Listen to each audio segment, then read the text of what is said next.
The United States is a shadow of itself. It squanders its resources in futile military adventurism, a symptom of all empires in decay, as they attempt to restore a lost hegemony by force. Vietnam, Afghanistan, Iraq, Syria, Libya, tens of millions of lives wrecked, failed states, enraged fanatics. There are 8.1 billion Muslims in the world, 24% of the global population. And we have turned virtually all of them into our enemies. We are piling up massive deficits, $3.1 trillion, while neglecting our basic infrastructure, including electrical grids, roads, bridges, and public transportation, to spend more on our military than all the other major powers on earth combined. We are the world's largest producer and exporter of arms and munitions. The virtues we argue that we have a right to impose by force on others, human rights, democracy, the free market, the rule of law, and personal freedoms, are mocked at home, where grotesque levels of social inequality and austerity programs have impoverished most of the public, destroyed democratic institutions, including Congress, the courts, and the press, and created militarized forces of internal occupation that carry out wholesale surveillance of the public, run the largest prison system in the world, and gun down unarmed citizens in the streets with impunity. The American burlesque, darkly humorous, with its absurdities of Donald Trump, fake ballot boxes, conspiracy theorists who believe the deep state in Hollywood run a massive child sex trafficking ring, Christian fascists that place their faith in magic Jesus and teach creationism as science in our schools, 10-hour-long voting lines in states such as Georgia, militia members planning to kidnap the governors of Michigan and Virginia to start a civil war, is also ominous, especially as we ignore the accelerating ecocide. All of our activism, protests, lobbying, petitions, appeals to the United Nations, the work of NGOs, and misguided trust in liberal politicians such as Barack Obama have been accompanied by a 60% rise in global carbon emissions since 1990. Estimates predict another 40% rise, almost all of it baked into the system, in global emissions in the next decade. That means we are less than a decade away from carbon dioxide levels reaching 450 parts per million, the equivalent to a 2 degrees Celsius average temperature rise, a global catastrophe that will make parts of the earth uninhabitable, flood coastal cities, dramatically reduce crop yields, and result in suffering and death for billions of people. This is what is coming, and we can't wish it away. I speak to you tonight from Troy, New York, once the second largest producer of iron in the country after Pittsburgh. It was once an industrial hub for the garment industry, a center for the production of shirts, shirtwaists, collars, and cuffs, and was once home to foundries that made bells and firms that crafted precision instruments.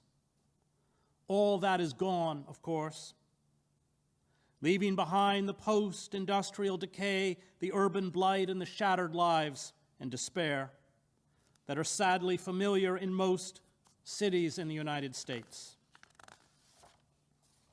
It is this despair that is killing us. It eats into the social fabric, rupturing social bonds, and manifests itself in an array of self-destructive and aggressive pathologies. It fosters what the anthropologist Roger Lancaster calls poisoned solidarity, the communal intoxication forged from the negative energies of fear, suspicion, envy, and the lust for vengeance and violence. Nations in terminal decline embrace, as Sigmund Freud understood, the death instinct, no longer sustained by the comforting illusion of inevitable human progress. They lose the only antidote to nihilism. No longer able to build, they confuse destruction with creation. They descend into an atavistic savagery, something not only Freud but Joseph Conrad and Primo Levi knew, lurks beneath the thin veneer of civilized society. Reason does not guide our lives. Reason, as Schopenhauer puts it, echoing Hume, is the hard-pressed servant of the will. Men are not gentle creatures who want to be loved and who, at the most, can defend themselves if they are attacked, Freud wrote. They are, on the contrary, creatures among whose instinctual endowments is to be reckoned a powerful share of aggressiveness.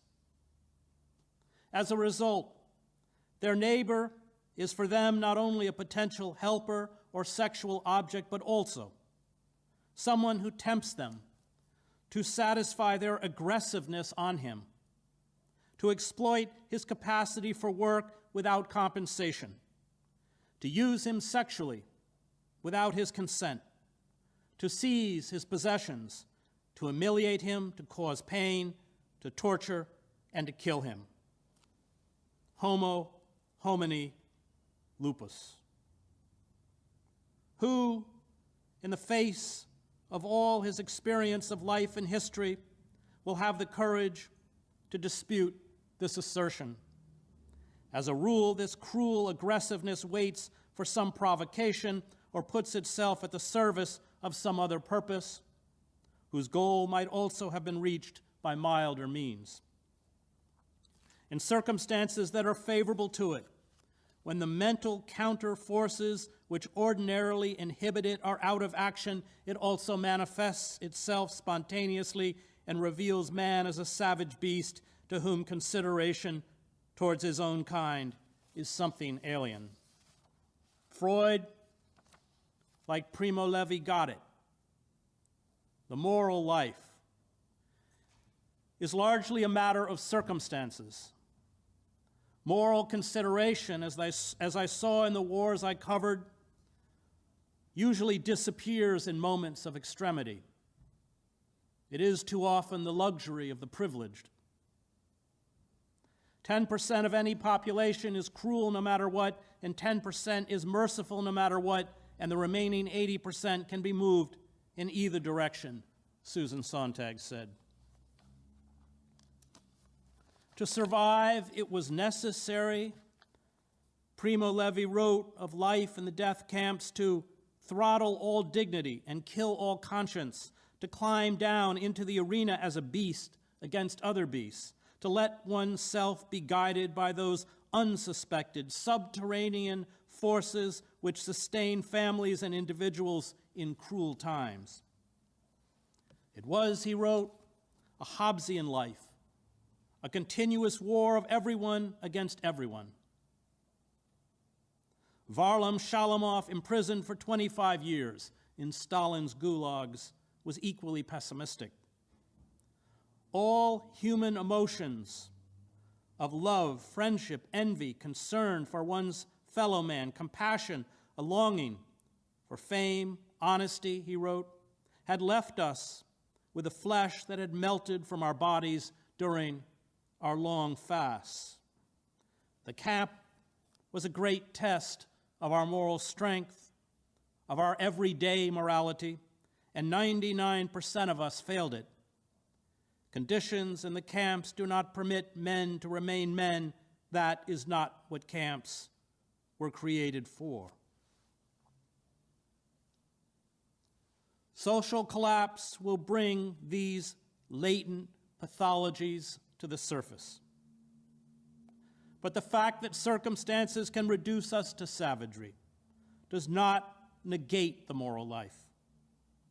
As our empire implodes, and with it social cohesion, as the earth increasingly punishes us for our refusal to honor and protect the systems that give us life, triggering a scramble for diminishing natural resources and huge climate migrations, we must face this darkness, not only around us, but within us.